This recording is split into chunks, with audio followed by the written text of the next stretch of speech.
चलिए बच्चों, today's topic is the second one, the income method for the calculation of national income. बच्चों, जैसे first method में ना हमने प्रोडक्ट से सीखा कि कैसे नेशनल इनकम निकालते हैं, मतलब कि बाय द प्रोडक्ट मेथड हमने सीखा। आज हमने सभी इनकम्स अगर प्लस कर दी तो वहां से भी बच्चों हम पहुंच सकते हैं अपनी नेशनल इनकम पर। ठीक है, अब सोचना ये सर इनकम कौन सी जोड़नी है। आओ बच्चों आओ, इनकम कौन सी जोड़नी है के बारे में बात करते हैं। लिखना स्टार्ट करेंगे बेटा, नोट्स बनाना स्टार्ट करेंगे कि इनकम मेथड में हमने करना क्या है। नोट्स बनाना स्टार्ट करेंगे बच्चों। हमें करना है, ऊपर हेडिंग बना लीजिए, इनकम मेथड।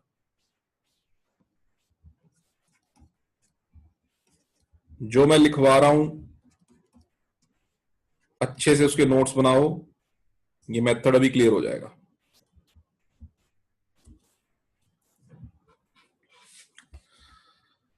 इनकम मेथड में हमें सिग्मा करनी है, सम करना है।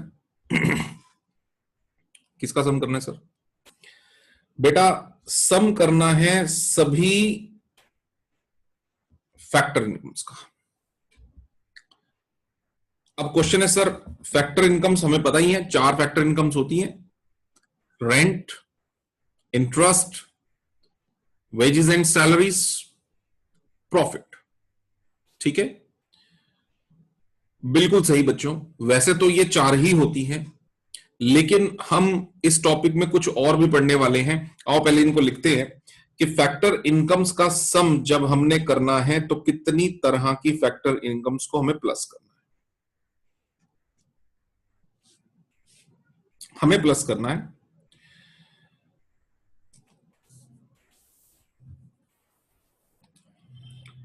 जिसको बेटा आपने वेजेस एंड सैलरीज बोला है ना अभी तक, उसको अब नाम चेंज करके बोल देना है compensation to employees, wages and salaries, one thing. Second thing, rent, interest,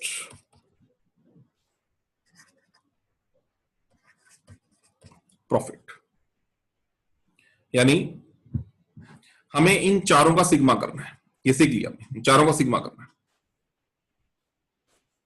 बेटा यहां कुछ सीखने का और भी है कि जो कॉम्पनसेशन टू एम्प्लॉय है ना, यानी एम्प्लॉइज को जो वेजेस एंड सैलरीज मिल रही हैं, उसमें थोड़ा सा और इसको एक्सप्लेन करना है। क्या एक्सप्लेन करना है कि जब वर्कर्स को एम्प्लॉइज मिलते, सैलरीज मिलती है बेटा, कॉम्पनसेशन मिलते हैं, तो उसके अंदर उसमें क्या क्या संभव है। In cash, in kind,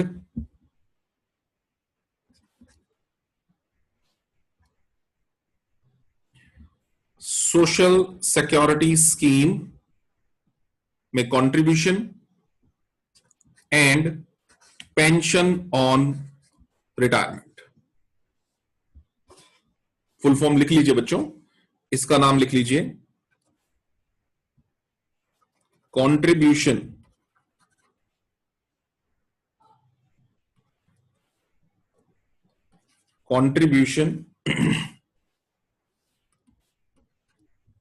to, अच्छा किसका contribution? Employers contribution, employers contribution to social security scheme.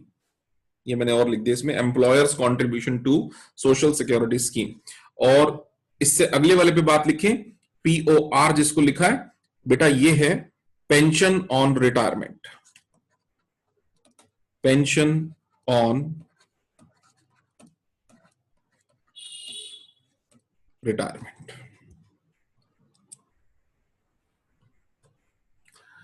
देखो सुनो बेटा, कोई बंदा किसी के यहां पे जाके नौकरी कर रहा है, उसको कुछ पैसा तो कैश में मिल सकता है, हाँ, नगद सैलरी जैसे मैक्सिमम लोगों को मिलती है, नगद सैलरी मिलती है सर। वो कई बार क्या होता है बेटा, नगद के अलावा कुछ उसको एडिशनल बेनिफिट्स दिए जाते हैं जिनका एक्सपेक्टेड अमाउंट उसको बोलते हैं काइंड में मिला हुआ कॉम्पेंसेशन। मैं एक एग्जांपल से आपको बताता हूं। मान लीजिए, सपोज कर लीजिए बच्चों, ये एक पर्सन है, ठीक है जी, ये एक पर्सन है बच्चों, और ये एक जॉब करता है एक कंपनी में। ये लो सर, ये कंपनी बना दी मैंने, ठीक है जी। ये एक जॉब करता है बच्चों एक कंपनी में। कंपनी बड़ी छोटी बन गई, थोड़ी और बड़ी बना दे। ये लो, ये कंपनी है। तो बेटे इसको ना वहां से कैश सैलरी मिलती है 50,000 रुपए। ये तो हुआ sir wages and salaries in cash, ये कैश हुआ। ये तो लेना ही लेना है उसके सीटीई में, कॉम्पनसेशन टू एम्प्लॉय में, ये तो लेना ही लेना है। अलावा इसके उसको कहा गया भाई ऐसा है कि हम, कंपनी कह रही है कि हम आपको रहने के लिए एक मकान भी दे देते हैं, आपको किराए के लिए मकान ढूंढने की जरूरत नहीं है। बंदा बाहर से आया हुआ, उसको किराए पे मकान चाहिए, कंपनी कह रही है मकान का किराया देने की जरूरत नहीं, कंपनी के फ्लैट में रहो, ठीक है जी। तो जिसका लगभग रेंट 10,000 रुपए है, फ्री हो गया इसका, तो इसकी तो मौज होगी। अलावा इसके कंपनी कह रही है कि इस मकान का, इस फ्लैट का बिजली का बिल भी हम ही भर देंगे, आपको बिजली का बिल भरने की जरूरत नहीं है। लो जी, इलेक्ट्रिसिटी की बचत हो गई। और इलेक्ट्रिसिटी के लगभग मैं मानता हूं कि उसका 1,000 रुपए का बिल आना था जी, कंपनी कह रही है आप नहीं भरोगे, हम ही भरेंगे, ठीक है। इसके अलावा कंपनी कह रही है आपका मोबाइल फोन का बिल भी हम ही भर देंगे। वाह, मोबाइल फोन 500 रुपए लगभग मान लीजिए, ये बच गए बंदे के। इसके अलावा कंपनी कह रही है आपके वाईफाई का बिल भी हम ही भर देंगे, ठीक है ना, आपके वाईफाई का बिल भी हम ही भर देंगे। मान लो वाईफाई का खर्चा है 1,000 रुपए, कंपनी कह रही है हम ही भर देंगे ये भी, लो आपको इसकी भी टेंशन लेने की जरूरत नहीं है, ये भी बच गए इस बंदे के। इसके अलावा कंपनी कह रही है आप जिस गाड़ी से आते हो ना, उस गाड़ी के पेट्रोल का खर्चा भी हम ही भर देंगे, ये भी समझ लो फ्री हमारी तरफ से। लो जी, 2,000 कम हो जाएगा, 3,000 रुपए, 3,000 का पेट्रोल का खर्चा बच गया, ठीक है जी। इसके अलावा कंपनी कह रही है हाँ जी, आपका वाटर बिल, पानी का बिल, वो भी हम ही भर देंगे। अब पानी का बिल मान लो 200 रुपए, ठीक है बच्चों। और कुछ रहेगी सुविधा? हो गए सारे? चलो हो गई। कितने पैसे बच गए बच्चे बंदे के, सोचो। 10 1 11 11 11 500 12 500 12 और 3 15 500 15 500 और 200, 15,700 रुपए। बच्चों मेरी बात समझने की कोशिश करो। बंदे को जो नगद मिला था वो था 50,000 रुपए। Wages and salaries in kind, नगद तो नहीं मिला पर उतने रुपए की सुविधाएं मिल गई उसको, समझ रहे हो। अगर ये 15,700 रुपए के खर्चे कंपनी नहीं बियर करती तो इसको खुद बियर करने पड़ते, यानी इसको अपनी जेब से कितना पैसा खर्च करना पड़ता बच्चों, 15,700 रुपए। इसकी तो बचत है, यानी इसकी सैलरी तो ये मान के चलो 50 एक और 15,700 एक, यानी कि इसकी तो हो गई 65,700 रुपीज की सैलरी, तो यही हो गई। इसके अलावा employers contribution to social security scheme, employer कहता है कि आपका एक लाइफ इंश्योरेंस कराएंगे, ठीक है, आपका जीवन बीमा करा देंगे, सोशल सिक्योरिटी स्कीम कॉन्ट्रीब्यूशन, जिसका प्रीमियम जो कि 10,000 जाता है कंपनी भरेगी, उसका बीमे का जो एक्सपेंस है, प्रीमियम जो है वो कंपनी बेयर करेगी, आप बेयर नहीं करोगे। लो जी, ये भी एडिशनल बेनिफिट हो गया एम्प्लॉय को, ठीक है। यहां एक बात ध्यान देने वाली बेटा, एम्प्लॉयर्स कंट्रीब्यूशन होना चाहिए। अगर एम्प्लॉइज कंट्रीब्यूशन है उसका कुछ नहीं करना। एम्प्लॉय तो बेटे अपनी कैश में से ही कंट्रीब्यूट कर रहा होगा ना, एम्प्लॉइज कंट्रीब्यूशन को छोड़ दो, employers contribution to social securities scheme. ठीक है बच्चों, और इसके अलावा पेंशन ऑन रिटायरमेंट के अगर कुछ अमाउंट हमें दे रखा हो कि जी आपको रिटायरमेंट के समय पे पेंशन दी जाएगी, जो उसका भी अमाउंट आपका हम बता देते हैं। मान लो वो पेंशन और रिटायरमेंट का अमाउंट है 20,000 रुपए सपोज, तो बच्चों उसकी salary CTE compensation to employees, बच्चों ये जाके पड़ेगा। चार चीजों का सब, wages and salaries in cash, in kind, social security scheme, pension on retirement. जब आप ये चार चीजें जोड़ोगे तो सीटीई निकलेगा फर्स्ट एलिमेंट। पहली बात तो ये ध्यान रहे। दूसरी बात बच्चों, रेंट में कोई इशू नहीं है, रेंट एंड रॉयल्टी, ठीक है, वो ले लेना।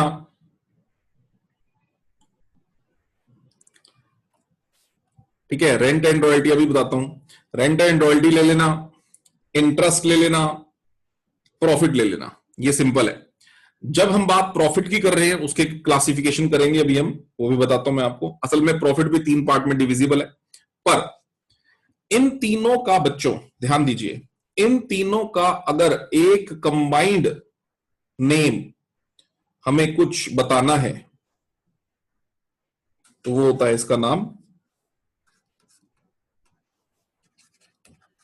Operating surplus. Operating surplus, rent and royalty, interest and profit, तीनों का सम ऑपरेटिंग सरप्लस। अब रही बात सर प्रॉफिट के क्या क्लासिफिकेशंस हैं, बच्चों सुनो, प्रॉफिट के 3 पार्ट्स हैं। जब एक कंपनी प्रॉफिट कमाती है उसका एक हिस्सा तो बच्चों शेयर होल्डर्स को डिविडेंड की फॉर्म में मिलता है, डिविडेंड। दूसरा हिस्सा एक तो शेयर होल्डर को मिल गया, एक हिस्सा रिटेन्ड अर्निंग्स जिसका नाम है अनडिस्ट्रीब्यूटेड प्रॉफिट, उसकी फॉर्म में रह जाता है। और बच्चे जिसका तीसरा हिस्सा, प्रॉफिट का तीसरा हिस्सा, पहला क्या हुआ डिविडेंड, दूसरा क्या हुआ रिटेन्ड अर्निंग, तीसरा कॉर्पोरेट टैक्स।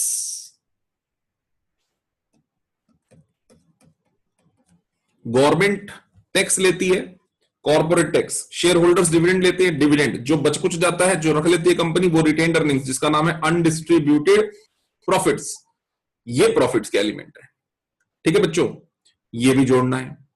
अब यहां समझने की बात देखना बच्चों क्या है, अगर मान लीजिए किसी क्वेश्चन के अंदर आपको प्रॉफिट भी दे रखा है, उसके अलावा डिविडेंड भी दे रखा है, तो बेटा डिविडेंड को इग्नोर करेंगे। क्यों सर क्यों? बेटा जब प्रॉफिट ही दे रखा है, प्रॉफिट में तो खुद 3 चीजों का सम आ गया ना, उसमें कॉर्पोरेट टैक्स भी इंक्लूड है, उसमें डिविडेंड भी इंक्लूड है, उसमें रिटेन्ड अर्निंग भी इंक्लूड है। जब आपने प्रॉफिट ही जोड़ दिया तो अपने को डिविडेंड का क्या करना है, डिविडेंड इग्नोर। समझ गए बेटा? अगर किसी क्वेश्चन में कॉर्पोरेट टैक्स, डिविडेंड या रिटेन्ड अर्निंग तीनों में से 2 3 कुछ सब चीजें दे रखी है, साथ में प्रॉफिट दे रखा है, बेटा प्रॉफिट का कुछ नहीं करना। हाँ, अगर प्रॉफिट नहीं दे रखा हो तो इन तीनों चीजों को जोड़ के आप जब सम करोगे तो आप प्रॉफिट तक पहुंचोगे, वो एक बात है। हो गया बच्चों, समझ आ गया? और एक सबसे इंपॉर्टेंट बात, 4 तो ये व्हाइट व्हाइट इनकम्स मैंने लिए हैं, वो तो लेनी है। एक और येलो कलर से इनकम लिख रहा हूं, ऑरेंज कलर से, उसका ध्यान रखो। एक इनकम और मिक्स्ड इनकम, इसको अलग कलर क्यों दिया, अक्सर हम भूल जाते हैं बच्चों, इसको मत भूल जाना।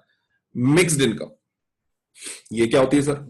बच्चों मिक्स्ड इनकम वो इनकम है जो सेल्फ एम्प्लॉयड लोग कमाते हैं, income of self employed persons. Self employed जो किसी के यहां पर जाकर के कोई नौकरी नहीं कर रहे, ठीक है, उन्होंने अपने सारे के सारे फैक्टर ऑफ प्रोडक्शन अपने ही लगा रखे हैं और काम कर रहे हैं अपनी जगह पर, ठीक है। और उनकी जो इनकम है वो मिक्स्ड इनकम कहलाती है। उसका एक रीजन है बच्चों, क्योंकि इस इनकम के पार्ट्स नहीं किए जा सकते, not possible to classify it in term of rent, in term of interest, in term of CTE, in term of profit। आप होगे सर इसके भी टुकड़े होते हैं क्या? बेटा बिल्कुल होते हैं। मैं एग्जांपल देके बताता हूं आपको मैं क्या कहना चाहता हूं आपसे। सुनो बच्चों, मान लीजिए कोई एक प्रोफेशनल पर्सन है, एक सीए है, चार्टर्ड अकाउंटेंट, ठीक है जी, ये उसका ऑफिस है जी, ये सीए का ऑफिस है, ठीक है बच्चों, ये सीए बैठा है यहां पे, ये लो। अब ये जगह जो है ना बेटे, जिसमें ये काम कर रहा है, जिसमें ऑफिस चला रहा है, ये इसकी अपनी जगह है, ठीक है बेटा, इसकी अपनी जगह है। किसी को रेंट देने की जरूरत है क्या? नहीं, किसी को रेंट देने की जरूरत नहीं है। किसी को पैसा जो है वो बाहर से नहीं ले रखा, पैसा जो है वो बाहर से नहीं ले रखा, तो किसी को इंटरेस्ट देने की जरूरत है क्या? ना, पूरा पैसा अपना खुद का लगा हुआ ऑफिस में, किसी को इंटरेस्ट पे करने की जरूरत नहीं है। दो, सारा काम खुद कर लेता है, ठीक है, क्या किसी को वेजेस एंड सैलरीज पे करने की जरूरत है क्या? किसी को वेजेस एंड सैलरीज पे करने की जरूरत नहीं, कोई स्टाफ है ही नहीं, ऑफिशियल कोई स्टाफ नहीं है, किसी को वेजेस एंड सैलरीज पे नहीं करना, क्योंकि जो भी काम है खुद ही कर लेता है वहां पर।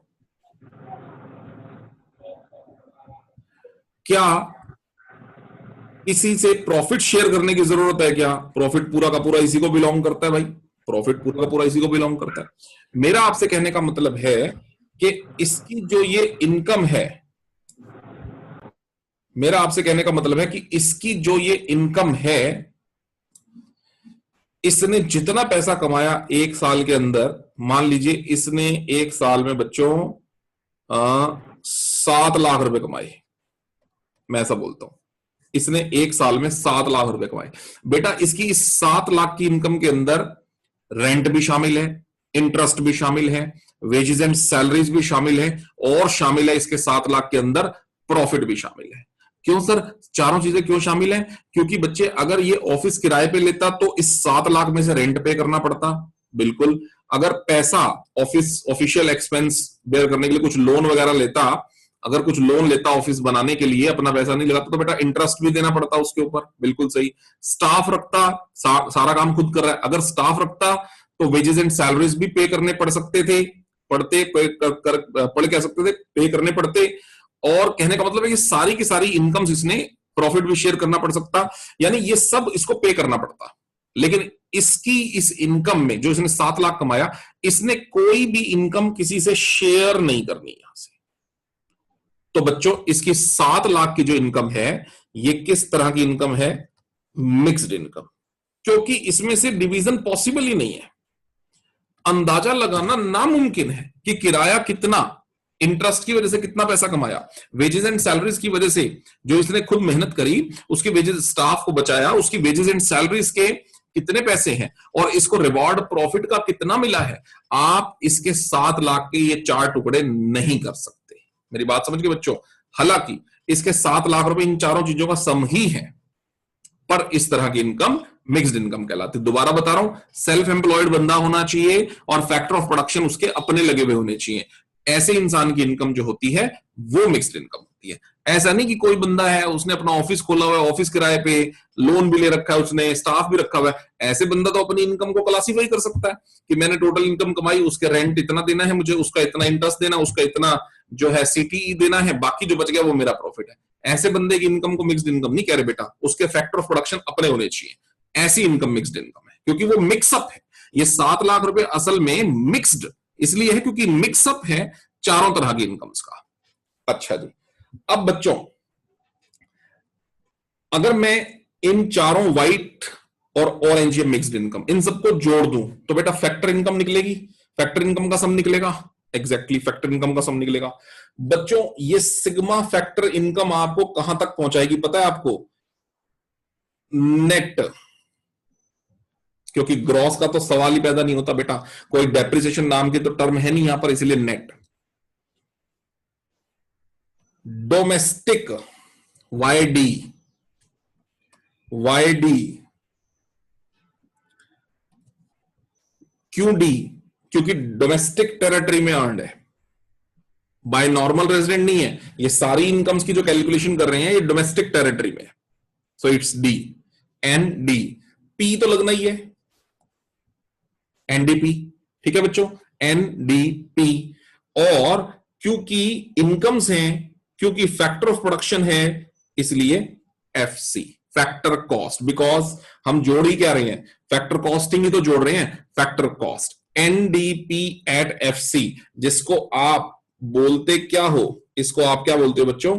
डोमेस्टिक इनकम भी बोलते हैं, net domestic product at factor cost. पर हमारा टारगेट ये थोड़ी था, हमारा टारगेट ये थोड़ी था, हमारा टारगेट क्या बेटा? National income. तो बच्चे पहुंच जाओ ना, यहां से नेशनल इनकम तक पहुंचाते हैं हम आपको, ये लो नेशनल इनकम। नेशनल इनकम को किस चीज से रिप्रेजेंट करते हैं? N N P at FC से रिप्रेजेंट करते हैं, that is what national income. अब क्या डिफरेंस रह गया एनडीपी एट एफसी और एनएनपी एट एफसी में? बस एक ही फर्क रह गया, वहां पे डोमेस्टिक है, वहां पे नेशनल है। क्या करना है?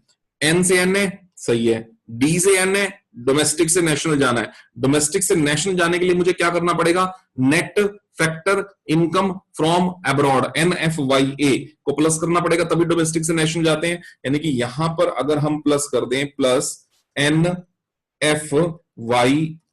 so you will convert your domestic income into your national income। और ये हो गया बेटा हमारा पूरा का पूरा इनकम मेथड, कि किस तरह से इनकम मेथड में हम डोमेस्टिक से नेशनल इनकम या डोमेस्टिक इनकम की ही कैलकुलेशन किस तरह से करते हैं, ये है पूरी कैलकुलेशन। अब मैं एक बार आपको इसको रिटन फॉर्म में भी दिखाता हूं बच्चों यहां पर, और सारी बातें जो छोटी छोटी बातें और हैं और क्लैरिफाई कर देता हूं यहां पर कि क्या क्या किस किस में और जुड़ना है। आइए बच्चों देखो, सबसे पहली बात, ताकि आप इसको अगर पेपर में लिखने के लिए आ जाए तो आप वो भी लिख पाए, सुनिए। हमें सम करना है ऑल फैक्टर इनकम्स का। ये देखो, ऑल द फैक्टर पेमेंट्स का या फैक्टर इनकम्स का हमें सम करना है। उसमें वो सारे के सारे फैक्टर इनपुट्स के सम अप आ गए जो हमें करने हैं, ठीक है। एक बात, क्या क्या मैंने जोड़ने के लिए बोला आपको? मैंने बोला बेटा कॉम्पनसेशन जोड़ लेना, जिसका दूसरा नाम एमॉल्मेंट्स भी है, ठीक है। उसमें क्या क्या आ गया? Cash, kind, social security schemes. अब सोशल सिक्योरिटी स्कीम्स असल दो चीजें इसमें आ जाती हैं, सभी तरह का कोई प्रोविडेंट फंड हो या किसी तरह का ग्रेच्युटी फंड हो। आपको ये नाम दिए होने से के चांसेस कम है। आपको बेसिकली क्या दिया होता है क्वेश्चन के अंदर? Employers contribution to social security scheme ही दिया होता है।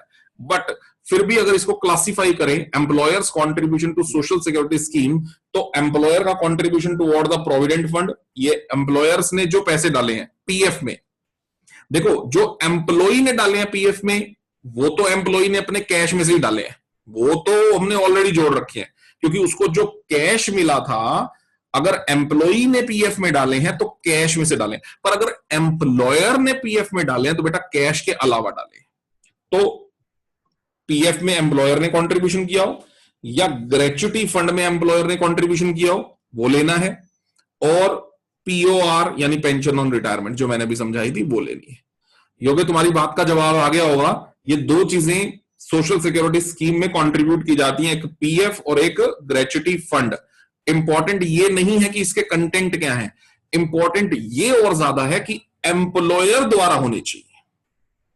अगर एम्प्लॉय कंट्रीब्यूट करेगा तो नहीं लेना, क्योंकि एम्प्लॉय का हर तरह का कंट्रीब्यूशन उसकी wages and salaries in cash में से होगा, एम्प्लॉयर। अच्छा जी, उसके बाद ऑपरेटिंग सरप्लस की मैंने बातचीत करी आपसे। रेंट आ गया, इंटरेस्ट आ गया, रॉयल्टी आ गया, प्रॉफिट आ गया, ठीक है। और जब मैंने प्रॉफिट को क्लासिफाई किया था वहां पे तीन चीजें मैंने आपको बताई थी, वही आ गई, dividend, corporate tax and undistributed profit. दूसरा नाम लिख लो बच्चों यहां पर, रिटेन्ड अर्निंग्स। मिक्स्ड इनकम के बारे में मैंने ऑलरेडी आपसे चर्चा कर ली है, ठीक है। Because separate estimation of rent, wages, interest and profit is not possible owing to the fact that factor of production are not purchased, hired from the market. It is included in the estimation of national income. समझ आ गई बेटा? ये इसलिए mixed income कहलाती है क्योंकि हमने बाहर से कोई भी फैक्टर ऑफ प्रोडक्शन को हायर नहीं किया है। तो बच्चों जब मैं ये सारी चीजें जोड़ दूं, तीन चीजें बेसिकली, अब मैंने इसको ब्रॉडली तीन पार्ट्स में क्लासिफाई कर दिया बच्चों। कॉम्पनसेशन, ऑपरेटिंग सरप्लस, हालांकि ऑपरेटिंग सरप्लस खुद तीन चीजों का जोड़ है, प्लस मिक्स्ड इनकम, टोटल पांच कह लो या तीन कह लो, को जोड़ दूं तो हम पहुंचेंगे एनडीपी एट एफसी पे। और एनडीपी एट एफसी से कैसे जाना है एनएनपी एट एफसी, तो मैंने बताया अभी आपको, एनएफवाई है उसके अंदर प्लस कर दो तो आप पहुंच जाओगे एनएनपी एट एफसी। अब हालांकि मैंने थोड़ी डिटेल भी करी है, यहां पर मैं आपको बता दूं रॉयल्टी का मतलब क्या होता है। रॉयल्टी जो होते हैं सबसॉइल एसेट्स, ठीक है, leasing rights of subsoil assets, जमीन की जो सॉइल एसेट्स होती हैं, कई बार हम उसको यूज करने का राइट जब ट्रांसफर करते हैं किसी को, तो हम कहते हैं हमने चीज रॉयल्टी पे दी है, ना कि रेंट पे, ठीक है। जैसे कोयले की खान, ये रॉयल्टी पे दी जाती है, ठीक है। आयरन ओर, ये रॉयल्टी पे दी जाती है, माइनिंग वगैरह एक्सेट्रा, ये रॉयल्टी पे दिए जाते हैं। तो आपको रॉयल्टी वर्ड दिया हो, आपने उसको रेंट की तरह ट्रीट करना है, फिलहाल इसमें और कोई लंबी चौड़ी बात नहीं है, ठीक है बच्चों। ये थी बच्चों इनकम मेथड से रिलेटेड हर तरह की बात जो मैंने आपको समझाई है। मैं एक न्यूमेरिकल और लूंगा इसका बच्चों, ताकि जो कॉन्सेप्ट आज हमने सीखा है हम उस पर कुछ बिल्टअप भी कर सकें, उसको कुछ और भी क्रिएट कर सकें, और आज अपने आराम से क्वेश्चन। ये ले लो बेटा, फोर्थ न्यूमेरिकल ले लो बच्चों, साथ साथ करो आप, ठीक है। इसमें क्या है कि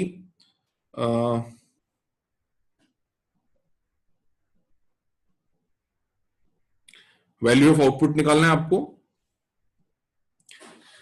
net value added at factor cost निकालना है, और prove that income generated is equal to the net value added at factor cost. ये कुछ एस्टिमेशंस हैं इसमें। हालांकि इनकम जनरेटेड तो वो तो net value added at factor cost के बराबर ही होता है, यानी एनडीपी एट एफसी के बराबर ही होता है, वो एक ही बात है। चलिए निकालो बच्चों, वैल्यू ऑफ आउटपुट और net value added at factor cost, ये दो चीजें हमें निकालनी है, तीसरा तो मतलब ही दूसरा ही है, उससे कोई फर्क नहीं पड़ता। शुरू करिए बच्चों। जब आप इसको वैल्यू ऑफ आउटपुट निकालना चाहते हैं यहां से, तो वैल्यू ऑफ आउटपुट लो जी, वैल्यू ऑफ आउटपुट, क्या क्या चीजों का सम करना है वैल्यू ऑफ आउटपुट के लिए बच्चों? हमें sales plus delta stock plus production for self consumption ढूंढो बच्चों। सेल्स मेरे पास है, सेल्स मेरे पास है 16,625, ये लो जी, ये लो, सॉरी 10,625 सेल्स है।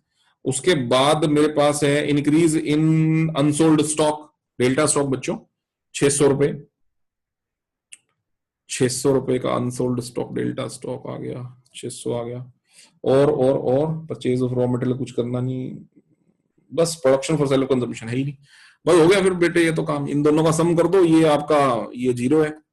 वैल्यू ऑफ आउटपुट इन तीनों का सम करके बच्चों 6 और 6 12, 11225, ठीक है जी, 11225। देखो फर्स्ट आंसर तो आ ही गया होगा, आ गया 11225, ये डन हो गया। वैल्यू ऑफ आउटपुट सिंपल था, इसमें कुछ था नहीं। दूसरा समझो, net value added at factor cost. अब net value added at factor cost मुझे यहां पे निकालना है।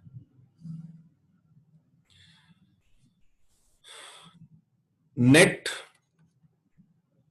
Domestic product at factor cost,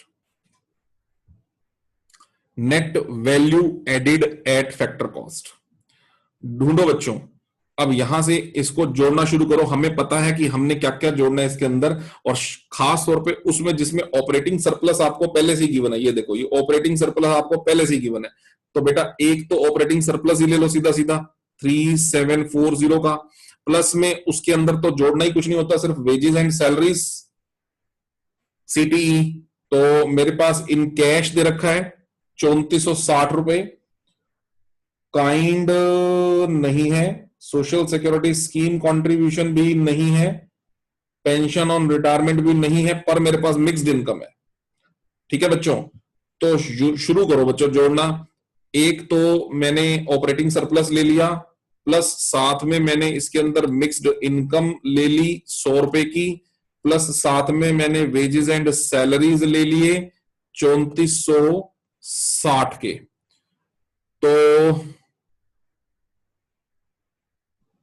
तो